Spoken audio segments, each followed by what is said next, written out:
যদি অসুখ বিসুখ বিমার আজাব এগুলোর থেকে যদি নিষ্কৃতি পাইতে চাই, তাহলে পরে এই কোরআন শরীফ হলো রোগের জন্য হলো চিকিৎসা। সুবহানাল্লাহ। কোরআন শরীফ তেলাওয়াত করেন সকাল সন্ধ্যায়। তেলাওয়াত করলে একটা রেডিয়েশন হয়, ফিউশন হয় তার দেহের মধ্যে, তার অনুপরমাণুর মধ্যে, তার রক্তের সেলগুলোর মধ্যে। সেটা প্রবাহিত হলে এটা অটোমেটিক তার একটা ইনফ্লুয়েন্স হয়, হলে পরে তার যে অসুখ বিসুখগুলি এগুলো সারা শুরু করে। এবং কোরআনুল কারীম সে আলো এবং সে লাইট মানুষের নাকের মধ্যে দিয়ে তার দেহে প্রবেশ করে।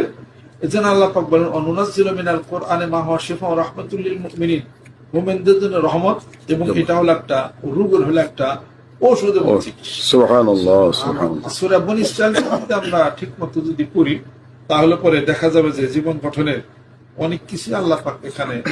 আজকে যে সামাজিক বিপর্যয়, অন্যটা আল্লাহ পাক ঘোষণা করেন, যাহারাল ফাসাদু ফিল বাররি ওয়াল বাহরি বিমা কাসাবাত আইদিন নাস, যে জলে স্থলে যত বিপর্যয় মানুষের হাতেরই গড়া।